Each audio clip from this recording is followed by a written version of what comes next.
ഒരു ആർത്തവദശ നിന്നു. ഇനി കുഞ്ഞുണ്ടാകാൻ വല്ല സാധ്യതയുണ്ടോ?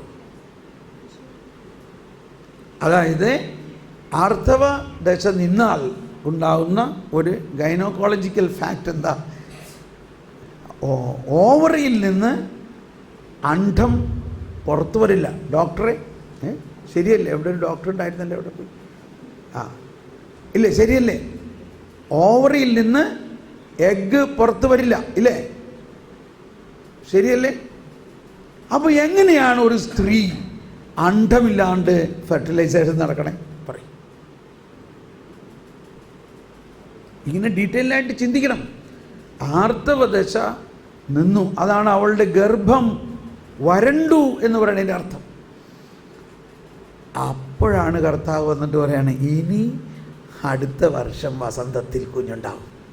ഏതാണ്ട് കർത്താവ് നോക്കിയിരിക്കുകയായിരുന്നു ഇവളുടെ ആർത്തവദശ നിൽക്കാനായിട്ട്. എന്താ അതിൽ വലിയ കാര്യമുണ്ടോ ഇല്ലയോ? ആർത്തവദശയുടെ കാലഘട്ടത്തിലാണ് കുഞ്ഞുണ്ടാകണമെങ്കിൽ അതൊരു നാച്ചുറൽ പ്രഗ്നൻസി മാതിരി ആയില്ലേ?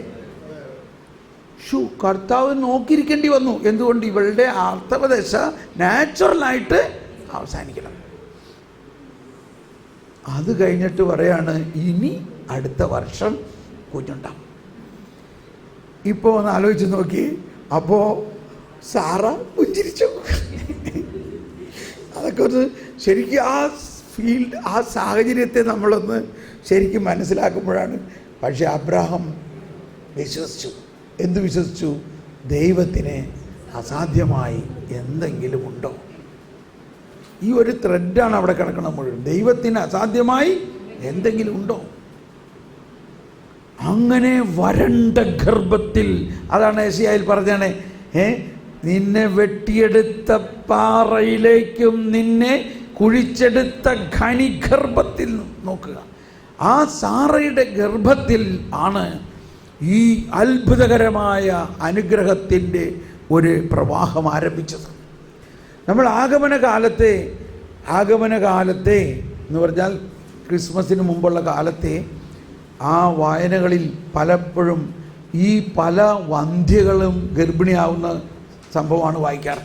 ഒന്ന് പ്രധാനമായിട്ട് എലിസബത്ത് ഗർഭിണിയാവുന്നത്, സാറ ഗർഭിണിയാവുന്നത്, പിന്നെ ആരൊക്കെയാ? സാമുവേലിൻ്റെ അമ്മ എന്താണ്? അന്ന ഗർഭിണിയാവുന്നത്. പിന്നെ ഒരാൾ കൂടിയുണ്ട്, സാംസന്റെ അമ്മ.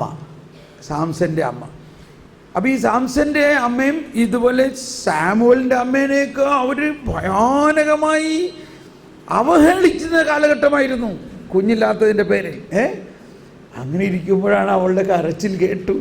കർത്താവ് പറയാണ്, നിനക്ക് ഒരു കുഞ്ഞുണ്ടാകാൻ പോവുകയാണ്, അവനെ നീ കർത്താവ്. അപ്പോൾ ഈ 4 വന്ധ്യകളാണ് ആ കാലഘട്ടത്തിലൊരു വായന. എന്താണ് അതിൽ നിന്ന് മനസ്സിലാക്കേണ്ടത്? ഈ വന്ധ്യകൾക്ക് കുഞ്ഞുണ്ടാവുന്നു. അതായത് അവരുടെ ശാരീരികമായ ജഡം എന്ന് പറഞ്ഞാൽ പോസിറ്റീവായിട്ട് അവരുടെ ശാരീരികമായ പ്രവൃത്തിക്ക് യാതൊരു സാധ്യതയുമില്ലാതിരിക്കെ ദൈവത്തിൻ്റെ നേരിട്ടുള്ള ഇടപെടലിലൂടെ അവരിൽ പുതിയ ജീവനുണ്ടാകുന്നു. ഇതാണ് പ്രവൃത്തി കൂടാതെ വിശ്വാസം എന്ന് പറയുന്നത്. പ്രവൃത്തി, ഇവരുടെ ആരുടെയെങ്കിലും പ്രവൃത്തിയിലാണ് ഈ കുഞ്ഞുണ്ടായത്. അതുകൊണ്ടാണ് സക്കറിയായോട് പറഞ്ഞപ്പോൾ സക്കറിയ, ഞാനിത് പറയുമ്പോൾ വീണ്ടും ഈ ഫരിസേയൻ്റെ കാര്യം പറയുമ്പോൾ നിങ്ങൾ വിഷമിക്കരുത് കേട്ടോ, അത് നമ്മൾ മനസ്സിലാക്കാൻ വേണ്ടി പറയണം, എന്നോട് ക്ഷമിക്കണം. സക്കറിയ ഒരു പുരോഹിതനാണെങ്കിലും സക്കറിയ പ്രവൃത്തിയിൽ വിശ്വസിക്കുന്ന ആളാണ്. സക്കറിയ പറഞ്ഞു, അതെങ്ങനെയാണ് ഞാൻ ഇത്രയും പ്രായമായ ആൾക്ക് ഒരു കുഞ്ഞുണ്ടാകണേ?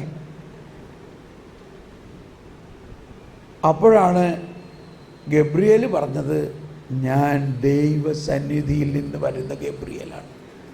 യഥാകാലം പൂർത്തിയാകേണ്ട ദൈവത്തിൻ്റെ വചനം നീ വിശ്വസിക്കായികയാൽ നീ മൂകനായി പോകുമെന്ന് പറയുന്നത്.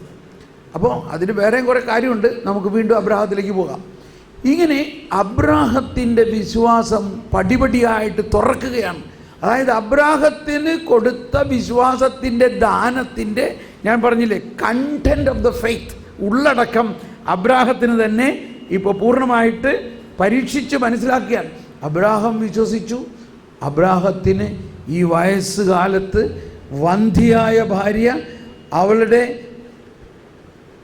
ഗർഭം വരണ്ടിരിക്കെ കുഞ്ഞുണ്ടാവും. ഇതെല്ലാം നമ്മുടെ വിശ്വാസത്തിൻ്റെ വലിയൊരു രഹസ്യമാണ്. അതിനുശേഷം ഈ കുഞ്ഞിനെ ബലിയർപ്പിക്കാൻ അബ്രാഹത്തിനോട് പറയുകയാണ്. അതാണ് അബ്രാഹത്തിൻ്റെ വിശ്വാസത്തിൻ്റെ ഒരു പരീക്ഷണമാണ്. ഇപ്പോൾ പരീക്ഷണം എന്ന് പറഞ്ഞാൽ ഒരു അറ്റാക്കായിട്ട് കാണരുത് നമ്മൾ. പരീക്ഷണം എന്ന് പറഞ്ഞാൽ നമ്മൾ 10ാം ക്ലാസ് പരീക്ഷ എഴുതിയാലല്ലേ പാസ്സാവുള്ളൂ. ഞാൻ കോഴ്സ് കംപ്ലീറ്റ് ചെയ്തു, എനിക്കെല്ലാം അറിയാം എന്ന് പറഞ്ഞുകൊണ്ട് കാര്യമുണ്ടോ? BSc ഞാൻ മുഴുവനും പഠിച്ചു, നന്നായിട്ട് പഠിച്ചു, എല്ലാം എനിക്കറിയാം എന്ന് പറഞ്ഞുകൊണ്ട് കാര്യമുണ്ടോ? നിങ്ങൾ എപ്പോഴാണ് ക്വാളിഫൈഡ് ആവുന്നത്? പരീക്ഷ പാസ്സാവണം എന്നുമാതിരി തന്നെയാണ് വിശ്വാസം. വിശ്വാസത്തിൽ വളരണമെങ്കിൽ പരീക്ഷ പാസ്സാവണം. അതും യാക്കോബ് ശ്ലീഹയുടെ ലേഖനത്തിൻ്റെ ആരംഭത്തിൽ പറയണതാണ്, ഇല്ലേ?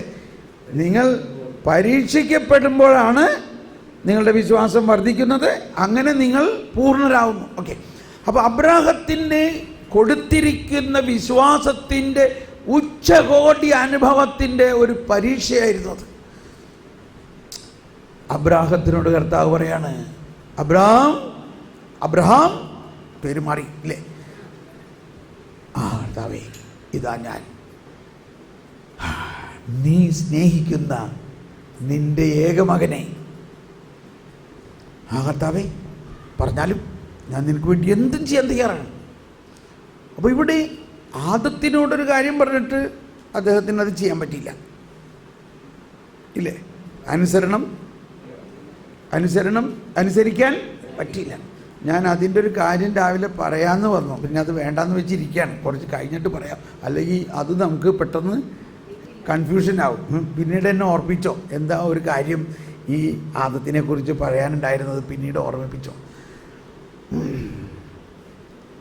അപ്പോൾ ആദത്തിൻ്റെ അനുസരണക്കേടിനെ മാറ്റിക്കൊണ്ട് അബ്രാഹത്തിനെ അനുസരണമുള്ളവനാക്കി. എത്രത്തോളം അനുസരണമുള്ളവനാക്കി? സ്വന്തം മകനെ കഴുത്തറുത്ത് ബലിയർപ്പിക്കുന്ന കാര്യത്തിൽ. അതാണ് ആ ബലിയുടെ ആദ്യത്തെ പോയിന്റ്. അതെല്ലാം ഈ വരാനിരിക്കുന്ന ഈശോയുടെ ബലിയുടെ ഒരു മുന്നോടിയാണ് താനും. ഇനി കേട്ടോട്ടോ, ഇനി അല്പം ഡ്രമാറ്റിക്കായിട്ട് നീങ്ങാൻ പോവുകയാണ്. അബ്രാഹം ഭാര്യയോട് പോലും പറയാതെ രാവിലെ തന്നെ കൊച്ചിനെയും, എന്തുകൊണ്ട് ഭാര്യയോട് പറഞ്ഞില്ല എന്നുള്ളത് പിന്നെ പറയാം. എല്ലാം ഭാര്യയോട് പറഞ്ഞിട്ട് തന്നെ ചെയ്യണം. എന്നാൽ ചില കാര്യങ്ങൾ ഭാര്യയോട് പറഞ്ഞാൽ കാര്യം നടക്കില്ല. അപ്പോൾ അത് അബ്രാഹത്തിന് മനസ്സിലായി എന്ന് വിചാരിച്ച് പ്രശ്നമൊന്നുമില്ല. പിന്നീട് കൊച്ചിനെ കൊണ്ടൊന്ന് കൊടുക്കാൻ പോവാണ്. അബ്രാഹം അപ്പോൾ ഭാര്യയോട് പറഞ്ഞില്ല. അങ്ങനെ 3 ദിവസത്തെ നടപ്പാണ്. 3 ദിവസം. അത് ഈ 3 ദിവസത്തെ പീഠാനുഭവത്തിൻ്റെ ഒരു ഭാഗമാണ്. അബ്രാഹം 3 ദിവസം ഈ മകനുമായിട്ട് നടന്ന് നീങ്ങുമ്പോൾ അബ്രാഹത്തിൻ്റെ ഉള്ളിൽ വിശ്വാസത്തിൻ്റെ പരീക്ഷണത്തിൻ്റെ വലിയ ഒരു ഘട്ടമായിരുന്നു. എന്താണ് അന്ന് അബ്രാഹം വിശ്വസിച്ചത്?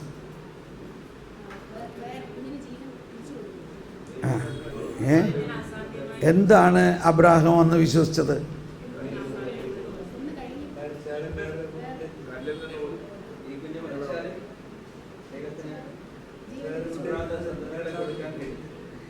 അല്ല, ഇവിടെയാണ് ഈ 3 ദിവസം അബ്രാഹത്തിൻ്റെ അകത്ത് ഭയങ്കര കാര്യമാണ്. ഞാൻ പറയണ ഇങ്ങനെയുള്ള കാര്യങ്ങളൊക്കെ ഇരുന്ന് റിഫ്ലക്റ്റ് ചെയ്യണം കുറച്ച്. ചിലപ്പോൾ തലയ്ക്ക് വട്ട് പിടിക്കാം. കർത്താവിന് വേണ്ടി കുറച്ച് വട്ട് പിടിച്ചെന്ന് ചോദിച്ച് പ്രശ്നമൊന്നുമില്ല. ഞാൻ എപ്പോഴും ചിന്തിക്കുന്ന ഒരു കാര്യമാണ്, 40 ദിവസം ഈശോ അപ്പസ്തോലന്മാരുടെ കൂടെ ഇവിടെ ജീവിച്ചു, ഇല്ലേ? ആരും അതിനെക്കുറിച്ചൊന്നും സംസാരിക്കാറില്ല. എന്താ ചെയ്തേ അവരവിടെ? 40 ദിവസം മരുഭൂമിയല്ല കേട്ടോ, ഉയർത്തതിന് ശേഷം ഉയർത്തെഴുന്നേറ്റ കർത്താവ് അപ്പസ്തോലന്മാരുടെ കൂടെ മീനും ഇറച്ചിയൊക്കെ കഴിച്ച് അവരുടെ കൂടെ വസിച്ചു, ജീവിച്ചു. എന്താ കാലഘട്ടത്തിൽ ചെയ്തതെന്നുള്ളത് അധികം ആരും ചിന്തിക്കാറില്ല. ഇപ്പം ഞാനതെല്ലാം പ്രാർത്ഥിച്ച് കണ്ടുപിടിക്കാൻ പോവുകയാണ് പരിശുദ്ധാത്മാവിൽ നിന്ന്. മനസ്സിലാവുന്നുണ്ടോ? നമുക്ക് കണ്ടുപിടിക്കണം പരിശുദ്ധാത്മാവിൽ നിന്ന് എന്താ അവിടെ ചെയ്തത്. ഓക്കെ, എന്ന പോലെ അപ്പം ഇതൊക്കെ ചിന്താവിഷയം ധ്യാനിക്കേണ്ട കാര്യമാണ്. എന്ന പോലെ അബ്രാഹം ഈ 3 ദിവസത്തെ നടപ്പ് മോറിയ പർവ്വതം. അപ്പോൾ ഈ മോറിയ പർവ്വതം എന്ന് പറയുന്നതാണ്, ഈ മോറിയ പർവ്വതമാണ് പിന്നീട് ദാവീദിനോട് കർത്താവ് പറഞ്ഞു, നീ എനിക്ക് വേണ്ടി ഒരു ആലയം പണിയണം. എവിടെയാണ് എന്നിട്ട് ആലയം പണിയാൻ തിരഞ്ഞെടുത്തത്? ഈ ബലിയർപ്പിച്ച മോറിയ പർവ്വതത്തിൻ്റെ മുകളിലാണ്.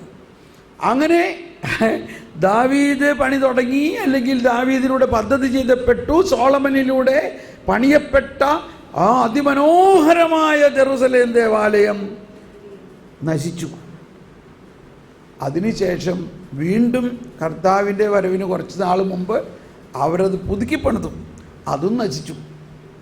ഇന്ന് അവിടെ എന്തുണ്ട്? ഇന്ന് അവിടെ ഒരു മുസ്ലിം മോസ്ക് മാത്രമാണ്. അവർ പറയണത് ഇത് ഞങ്ങളുടെ പിതാവായ അബ്രാഹാം ബലിയർപ്പിച്ച സ്ഥലമായതുകൊണ്ട് ഞങ്ങൾക്കും അവകാശമുണ്ടെന്നാണ്.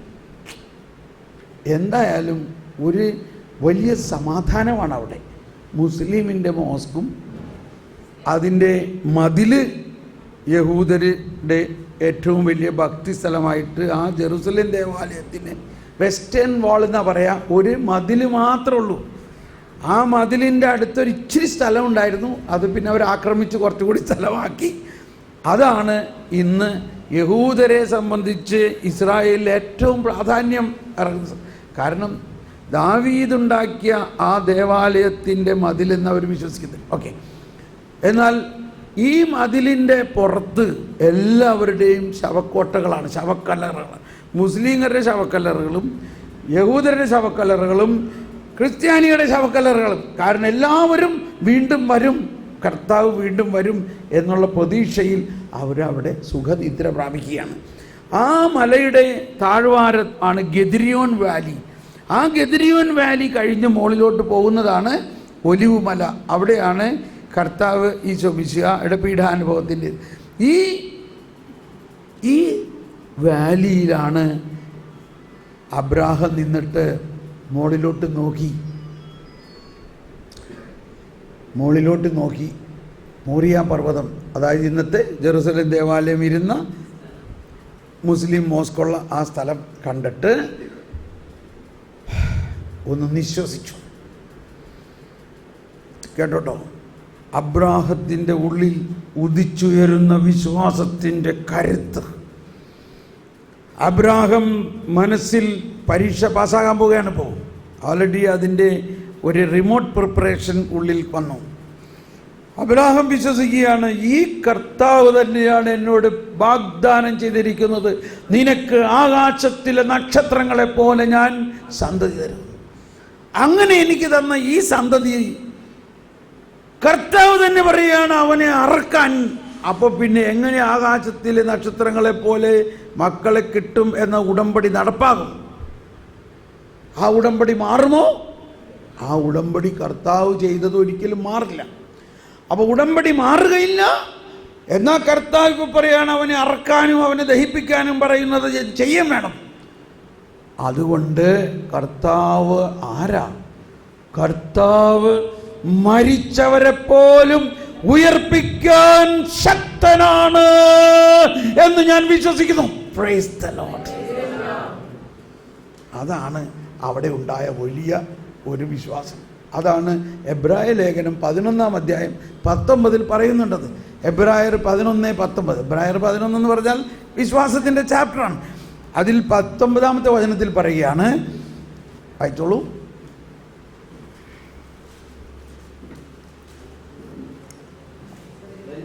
മരിച്ചവരിൽ നിന്ന് പോലും മനുഷ്യരെ ഉയർപ്പിക്കാൻ ദൈവത്തിന് കഴിയുമെന്ന് വിചാരിച്ചു.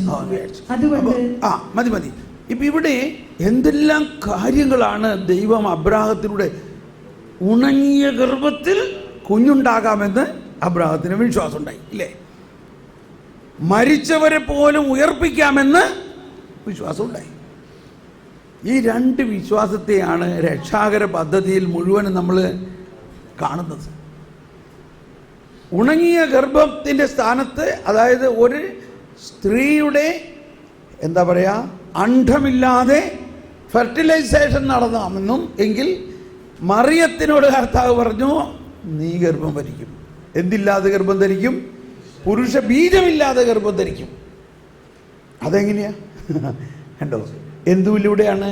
വിശ്വാസമാണ്. അവിടെയും വിശ്വാസമാണ്. ഇപ്പോൾ ഇത്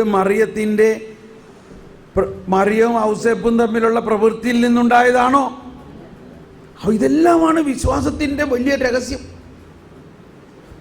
അപ്പോൾ കമ്മിങ് ബാക്ക് ടു രാവിലെ തന്നെ മോറിയ പർവ്വതത്തിൻ്റെ താഴെ അബ്രാഹത്തിൻ്റെ കൂടെ ഉണ്ടായിരുന്ന 2 വേലക്കാരോട് പറഞ്ഞു, നിങ്ങൾ ഇവിടെ തന്നെ നിൽക്കുവിൻ, ഞങ്ങൾ മുകളിൽ പോയി ബലിയർപ്പിച്ച് തിരിച്ചു വരാം എന്ന് പറഞ്ഞാൽ ആരൊക്കെ തിരിച്ചു വരും? ഞാനും മകനും മുകളിൽ പോയി. ആരെ ബലിയർപ്പിക്കാനാണ് കൊണ്ടുപോകുന്നത്? മകനെ ബലിയർപ്പിക്കാനാണ് പോകുന്നത്. പക്ഷെ അബ്രാഹാം ഇവിടെ പറയാണ്, ഞാനും മകനും മുകളിൽ പോയി ബലിയർപ്പിച്ച് തിരിച്ചു വരാം, നിങ്ങൾ ഇവിടെ തന്നെ നിൽക്കുവിൻ. അപ്പോൾ ആരൊക്കെ തിരിച്ചു വരുമെന്നാണ് അബ്രാഹാം പറയുന്നത്? അവിടെ അപ്പനും മോനും തിരിച്ചു വരുന്നതാണ്. എന്തുകൊണ്ട് തിരിച്ചു വരും? എൻ്റെ കർത്താവ് പറയുന്നത് ഞാൻ ചെയ്യുമ്പോൾ. അപ്പോൾ അബ്രാഹത്തിന് കൊടുത്ത വിശ്വാസത്തിൻ്റെ ഉള്ളിൽ ഇങ്ങനെ ഒരു കണ്ടന്റ് ഉണ്ടായിരുന്നു. എന്താ കണ്ടന്റ്? ഉള്ളടക്കം എന്തായിരുന്നു? ദൈവം മരിച്ചവരെ പോലും ഉയർപ്പിക്കാൻ കഴിവുള്ളവനാണ് എന്ന വിശ്വാസം അബ്രാഹത്തിന് കൊടുത്ത വിശ്വാസത്തിൻ്റെ അകത്തുണ്ടായിരുന്നു. പക്ഷേ ഈ വിശ്വാസം പാസ്സാകണം എങ്ങനെയാണ്? പരീക്ഷിക്കപ്പെടുമ്പോഴാണ്. അതിനുവേണ്ടി കൂടിയാണ് അബ്രാഹത്തിനെ ഈ മലമുകളിലേക്ക് പാവം കയറ്റണത്. അബ്രാഹം മലമുകളിൽ കയറുകയാണ്. അബ്രാഹത്തിൻ്റെ കയ്യിൽ ഒരാളിക്കെത്തുന്ന പന്തമുണ്ട്. എന്തിനാണ്? ഇവനെ ദഹിപ്പിക്കാനായിട്ട്. അബ്രാഹത്തിൻ്റെ കയ്യിൽ ഇവനെ വെട്ടാനുള്ള വാക്കത്തീവുണ്ട്. ഇവൻ്റെ ചുമലിൽ അവനെ ദഹിപ്പിക്കാനുള്ള വിറകുണ്ട്. എന്തോ ഒരു വൈകാരികമായ അവസ്ഥയാണെന്ന് ആലോചിച്ച് നോക്ക്. അതിൻ്റെ ഇടയ്ക്ക് കുറേ കയറി കഴിഞ്ഞപ്പം അബ്രാഹത്തിൻ്റെ പരീക്ഷണത്തിൻ്റെ ഒരു അവസാനം മകൻ ചോദിക്കുകയാണ്, പപ്പച്ച, നമ്മുടെ അടുത്ത് വിറകുണ്ട്, കത്തിയുണ്ട്, തീയുണ്ട്, പക്ഷെ കുഞ്ഞാടെവിടെയാ?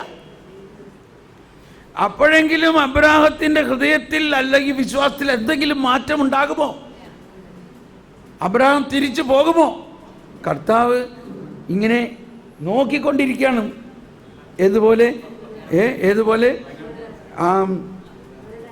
ചൂളയിൽ അല്ല, സ്വർണ്ണപ്പണിക്കാരൻ സ്വർണ്ണപ്പണിക്കാരൻ്റെ ആലയിൽ സ്വർണ്ണമിട്ടിട്ട് നോക്കിയിരിക്കുകയാണ്. എന്താണ് സ്വർണ്ണപ്പണിക്കാരൻ്റെ പ്രശ്നം എന്ന് വെച്ചാൽ, ഒരു സെക്കൻഡ് തെറ്റിയാൽ സ്വർണം പോകും എന്ന പോലെ കർത്താവ് ഇങ്ങനെ നോക്കിക്കൊണ്ടിരിക്കുകയാണ്. അബ്രാഹം കയറുന്നു. അബ്രാഹത്തിൻ്റെ ഹൃദയത്തിൽ വിശ്വാസം കൂടുതൽ ശക്തമാകുന്നു. കർത്താവേ, നീ പറഞ്ഞിട്ടുള്ളതാണ്, നിനക്ക് ആകാശത്തിലെ നക്ഷത്രങ്ങളെപ്പോലെ ഞാൻ സന്തതികളെ തരും. ആ വാഗ്ദാനം തീർച്ചയായിട്ടും നീ നടത്തും. എന്നാൽ അതേ സമയത്ത് ആ വാഗ്ദാനം നടത്തണമെങ്കിൽ ഇവൻ ജീവിച്ചിരിക്കണം. അതേ സമയത്ത് നീ പറയുകയാണ് അവനെ കൊല്ലാൻ, ഞാനത് അനുസരിക്കുകയും വേണം. അതുകൊണ്ട് ഞാൻ വിശ്വസിക്കുന്നു, ഞാൻ ഇവനെ കൊന്നാലും ഇവനെ ഉയർപ്പിക്കും. നീ ഉയർപ്പിക്കുന്നവനാണ്. ധൈര്യമായിട്ട് പോയി മുകളിൽ ചെന്നു. നല്ല ധൈര്യമാണ് അബ്രാഹത്തിന് അവിടെ. വിശ്വാസത്തിൻ്റെ അത്യുജ്വല പ്രകടനമാണ് അവിടെ നടക്കാൻ പോകുന്നത്. അവിടെ അബ്രാഹം സ്വന്തം കൈ കൊണ്ട് ഇതാ ഒരു ബലിപീഠമുണ്ടാക്കി. അതാണ് ഈ ബലിപീഠവും. അബ്രാഹം അവിടെ ഒരു ബലിപീഠമുണ്ടാക്കി, കല്ലൊക്കെ എടുത്തു വെച്ച് ആ ബലിപീഠത്തിൻ്റെ മുകളിൽ ഈ വിറകെല്ലാം നിരത്തി. ഇസ്ഹാക്കിന് ഇപ്പോഴും അറിഞ്ഞൂടാ. ഇസ്ഹാക്ക് ഇപ്പോഴും നോക്കുകയാണ്, ഇത് എന്താണ് ഈ അപ്പച്ചൻ ചെയ്യണത്? ഇപ്പോഴും ആടിനെ കാണുന്നില്ല, എങ്ങനെ ബലിയർപ്പിക്കുന്നു ഈ പറയണേ? അങ്ങനെ നോക്കിയിരിക്കുമ്പോൾ അബ്രാഹം പ്രാർത്ഥിക്കുകയാണ്, കർത്താവേ, ഇതാ ഞാൻ റെഡിയാണ്, നിനക്ക് വേണ്ടി എൻ്റെ മകനെ പോലും ബലിയർപ്പിക്കാൻ ഞാൻ തയ്യാറാണ് എന്ന് പറഞ്ഞുകൊണ്ട് കറങ്ങിത്തിരിഞ്ഞ് ഇസ്ഹാക്കിൻ്റെ കൈക്ക് കയറി അങ്ങ് പൊട്ടിച്ചു. ഇസ്ഹാക്ക് ആകെ പറഞ്ഞു, എന്താ അപ്പച്ചൻ ചെയ്യാൻ പറയും? അപ്പച്ച എന്താ? മകനെ, എടാ നിന്നെയാണെടാ ബലിയർപ്പിക്കാൻ പറയണേ എന്നെ കൊല്ലല്ലേ, എന്നെ കൊല്ലല്ലേ, അപ്പച്ച എന്നെ കൊല്ലല്ലേ. ഈസഹാക്ക് കിടന്ന് വാവിട്ടി കരയാൻ. കർത്താവ് നോക്കിയിരിക്കുകയാണ്. ഈ കരച്ചിൽ കേൾക്കുമ്പോഴെങ്കിലും അബ്രാഹത്തിന്റെ മനസ്സ് മാറുമോ? ഈസഹാക്ക് വാവിട്ട് കരയാണ്, എന്റെ അപ്പച്ചോ എന്നെ കൊല്ലല്ലേ, എന്നെ കൊല്ലല്ലേ. ഇത്രയും ദിവസം എന്നെ എന്തോരം സ്നേഹിച്ചു. എന്നോട് പറഞ്ഞു നിന്നെ വയസ്സാം കാലത്ത് കർത്താവ് തന്നെ എന്റെ ഓമന കുട്ടനാണെന്ന് പറഞ്ഞ എന്നെ കൊല്ലണം. മോനെ, കർത്താവാണ് പറയണേ. അതെങ്ങനെയാ കർത്താവ് പറയണേ? ഇത്രയും നാളും കർത്താവ് തന്നു തന്നു എന്ന് പറഞ്ഞ് കർത്താവ് ഇപ്പൊ എന്നെ കൊല്ലാൻ പറയണേ എങ്ങനെയാ? അപ്പച്ചൻ കേട്ടതിൽ തെറ്റുണ്ടാകാം. ദൈവം അല്ലായിരിക്കും പറഞ്ഞത്, പിശാചാണ് പറഞ്ഞത്. എന്റെ മോനെ അങ്ങനെ പറയല്ലേ, എനിക്ക് കർത്താവിന്റെ സ്വരം കൃത്യമായിട്ട് കേൾക്കാം. മോനെ, ഇല്ല അപ്പച്ചോ എന്നെ കൊല്ലരുത്, എന്നെ കൊല്ലരുത്, എന്റെ അമ്മ, എന്റെ അപ്പോ എന്നെ കൊല്ലല്ലേ. ജീവൻ കിടന്ന് ഭയങ്കര കരച്ചിലാണ് ഉദ്ദേശിച്ചത്. അവസാനം അബ്രാഹാം തൻ്റെ വിശ്വാസം അവനോട് പ്രഖ്യാപിക്കുകയാണ്. അതാണ് വിശ്വാസത്തിൻ്റെ പരീക്ഷണം. പ്രഖ്യാപിക്കുകയാണ്. എന്താ പറഞ്ഞത്? മോനെ, നീ ഇത് കേക്ക്, നീ എൻ്റെ കണ്ണിലേക്കൊന്ന് നോക്കി, നീ ഒന്ന് നോക്ക്. ഇല്ല എനിക്കൊന്നും കാണണ്ട, നീ ഒന്ന് നോക്ക്. ഇല്ല എനിക്കൊന്നും കാണണ്ട, ഇല്ല നീ ഒന്ന് നോക്ക്. നമ്മൾ വിശ്വസിക്കുന്നത് എന്താണെന്നറിയാമോ? ശ്രദ്ധിക്കുക. നമ്മുടെ ദൈവം, ഞാൻ വയസ്സായപ്പോൾ എനിക്ക് കർത്താവാണ് നിന്നെ തന്നത്. ആ ദൈവം ആരാന്നറിയോ? നിന്നെ ഞാൻ അറുത്താലും, നീ മരിച്ചാലും നിന്നെ ഉയർപ്പിക്കാൻ കഴിവുള്ളവനാണ് നമ്മുടെ ദൈവം.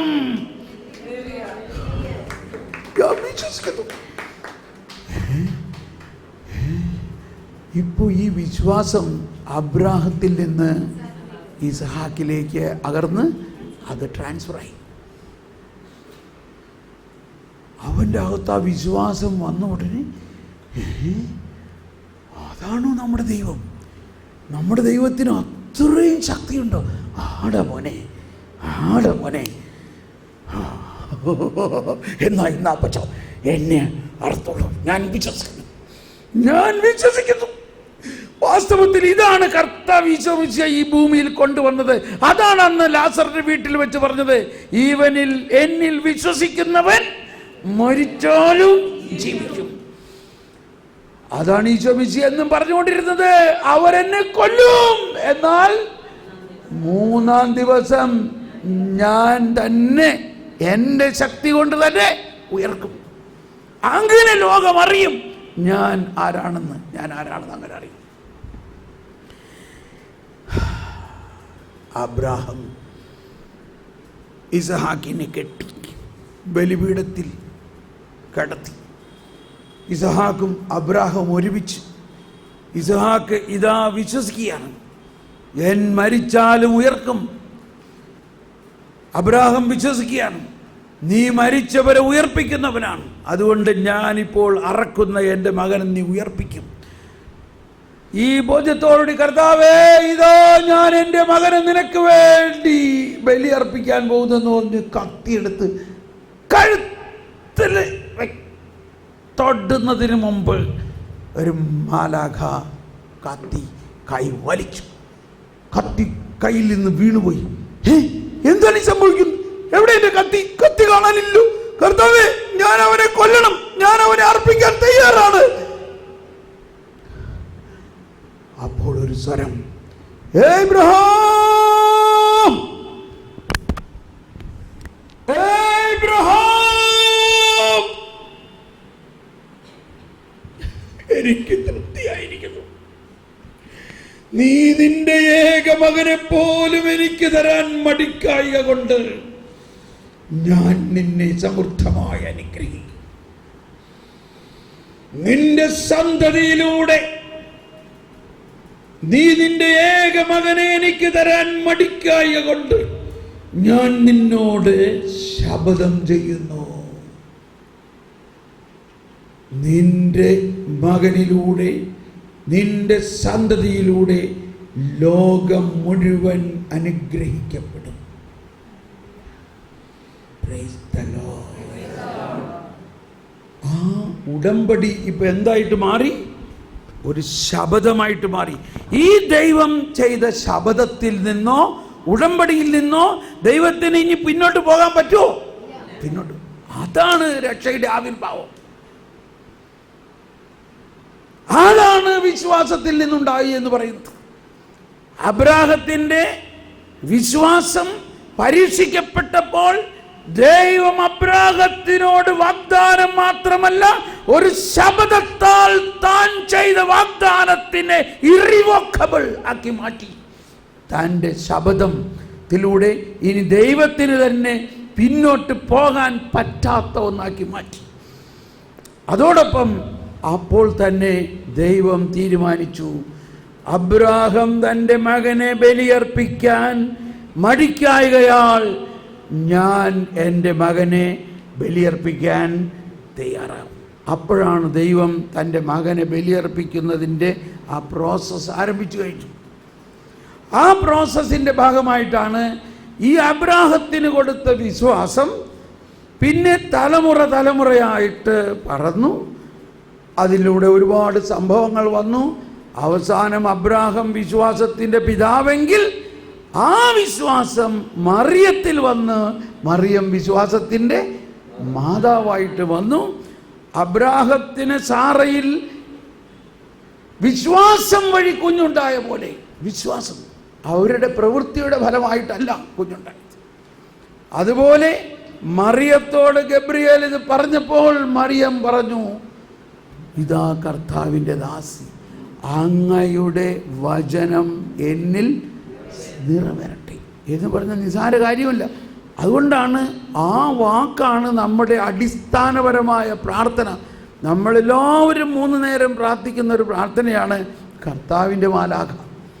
കർത്താവിൻ്റെ മാലാഖ പരിശുദ്ധ മറിയത്തോട് വചിച്ചു. എന്ത് ചെയ്തു? വചിച്ചു. പരിശുദ്ധ മറിയത്തിന് എന്ത് സംഭവിച്ചു? അവൾ ഗർഭിണിയായി. ഇതെല്ലാം പ്രവൃത്തിയിലൂടെ ആണോ?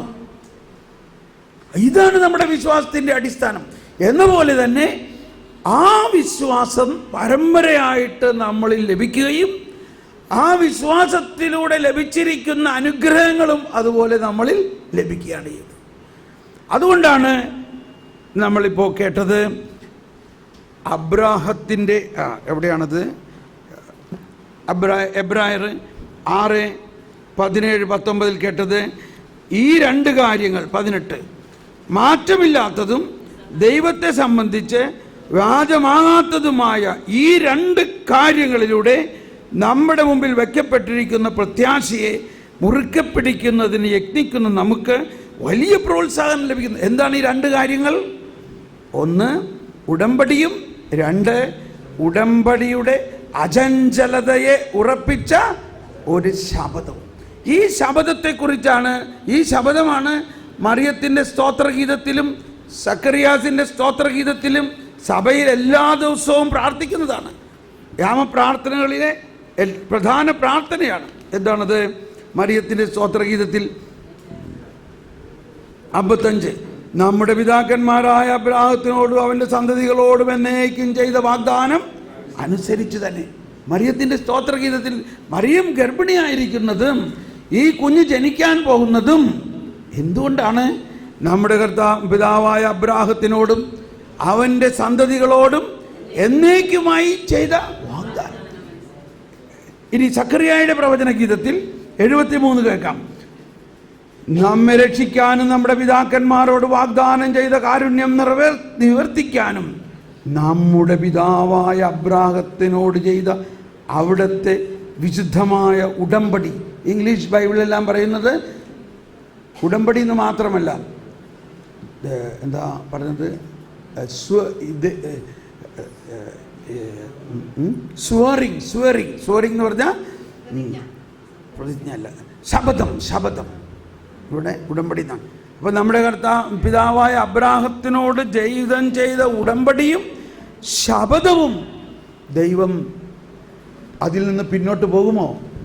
അതാണ് ദൈവം വിശ്വസ്തനാണ് നമ്മൾ പറയണത്. നമ്മൾ വിശ്വസ്തരല്ലെങ്കിലും ദൈവം വിശ്വസ്തനാണ്. അപ്പോൾ ഇത്രയും ഇതിൽ നമ്മൾ മനസ്സിലാക്കണം, എന്താണ് അബ്രാഹാം വിശ്വസിച്ചത്, അവന് നീതിയായി പരിണമിക്കപ്പെട്ടു എന്ന് പറയുന്നത് ഇതിൻ്റെ അർത്ഥത്തിലാണ്. അബ്രാഹാം എന്ത് വിശ്വസിച്ചു? അബ്രാഹത്തിന് കൊടുത്ത വിശ്വാസത്തിൻ്റെ ഉള്ളടക്കം ഇതായിരുന്നു: പാപിയെ പ്രവൃത്തി കൂടാതെ, പാപിയുടെ ഒരു പ്രവൃത്തിയും കൂടാതെ. അതൊക്കെയാണ് ഇപ്പം നമ്മൾ കണ്ടു. ആ തളർവാദ രോഗിയെ ദൈവം നീതീകരിച്ചോ? അവൻ വലത് പ്രവർത്തിച്ചിട്ടാണോ?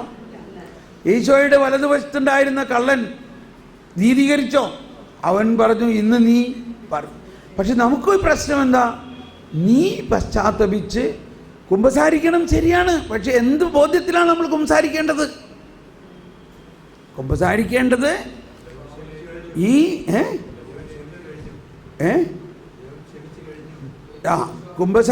കുമ്പസാരിക്കണം എന്ന് പറയുന്നത് നമ്മൾ വേറൊരു വിധത്തിൽ പറയാം, ഈ രക്ഷാകര പദ്ധതി അല്ലെങ്കിൽ ഇപ്പോൾ ഉദാഹരണത്തിന് സൗജന്യമായിട്ട് എല്ലാ വീട്ടുകാർക്കും 1 കിലോ അരി ആഴ്ച വെച്ച് കൊടുക്കാൻ ഗവൺമെൻറ് തീരുമാനിച്ചു.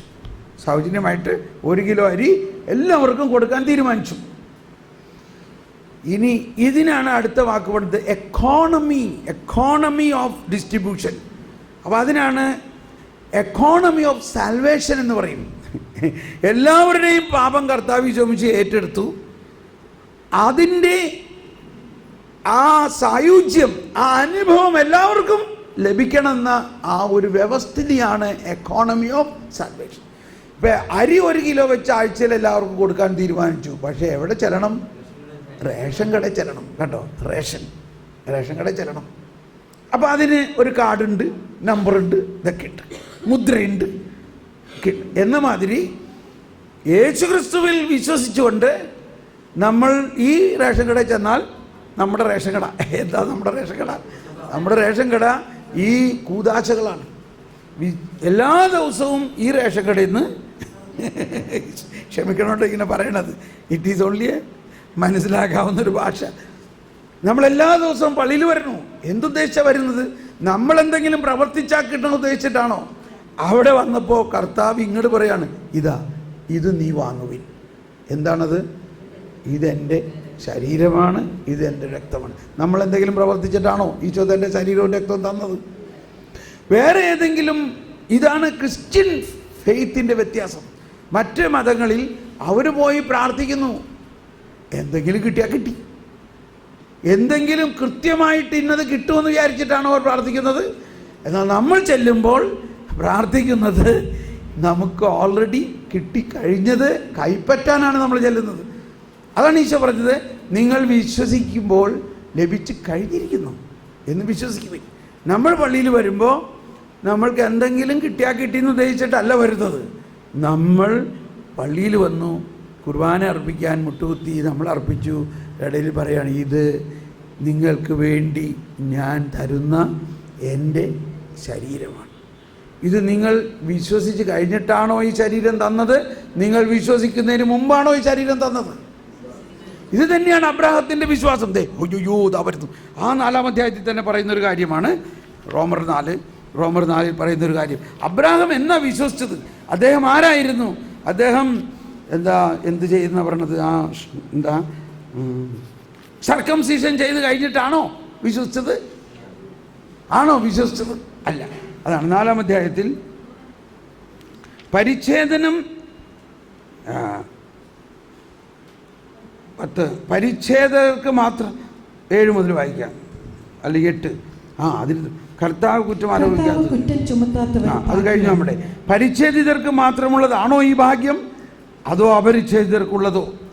അബ്രാഹത്തിന് വിശ്വാസം നീതിയായി പരിഗണിക്കപ്പെട്ടു എന്നാണല്ലോ നാം പറയുന്നത്. എങ്ങനെയാണത് പരിഗണിക്കപ്പെട്ടത്? അവൻ പരിച്ഛേദനായിരുന്നപ്പോഴോ അപരിച്ഛേദനായിരുന്നപ്പോഴോ? എപ്പോഴാ അബ്രാഹത്തിന് വിശ്വാസം കിട്ടിയത്? അപരിച്ഛേദനായിരുന്നപ്പോൾ. അപ്പോൾ ഇതെല്ലാം മനസ്സിലാക്കേണ്ടത് യഹൂദർക്ക് വേണ്ടിയുള്ള പ്രബോധനമാണ്. യഹൂദർക്ക് മാത്രമാണ് ഈ രക്ഷ എന്നുള്ള വിശ്വസിക്കുന്നവരായിരുന്നു അവർ. അബ്രാഹം പരിച്ഛേദിതനായിരുന്നപ്പോഴല്ല, അപരിച്ഛേദിതനായിരുന്നപ്പോൾ. അപരിച്ഛേദിതനായിരുന്നപ്പോൾ വിശ്വാസം വഴി ലഭിച്ച നീതിയുടെ മുദ്രയായി പരിച്ഛേദനം എന്ന ദാനം കൂടാതെ പരിച്ഛേദനം എന്ന അടയാളം അവൻ സ്വീകരിച്ചു. ഇത് പരിച്ഛേദനം കൂടാതെ വിശ്വാസികളായിത്തീർന്ന എല്ലാവർക്കും അവൻ പിതാവാകേണ്ടതിനും അങ്ങനെ അതവർക്ക് നീതിയായി പരിഗണിക്കപ്പെടേണ്ടതിനുമായിരുന്നു. മാത്രമല്ല അതുവഴി അവൻ പരിച്ഛേദിതരുടെ പരിച്ഛേദനം ഏൽക്കുക മാത്രമല്ല, നമ്മുടെ പിതാവായ അബ്രാഹത്തിന് പരിച്ഛേദനത്തിന് മുമ്പുണ്ടായിരുന്ന വിശ്വാസത്തെ അനുഗമിക്കുക കൂടി ചെയ്തവരുടെ പിതാവായി. അതായത് പരിച്ഛേദനമില്ലാത്തവരുടെയും പിതാവായി അബ്രാഹം. അബ്രാഹത്തിന് വിശ്വാസം കിട്ടിയത് പരിച്ഛേദനം ചെയ്യുന്നതിന് മുൻപാണ്. നമുക്കൊന്ന് സ്തുതിക്കാം. കർത്താവേ നന്ദി, പരിശുദ്ധാത്മാവേ നന്ദി, ഓ പരിശുദ്ധാത്മാവേ നന്ദി.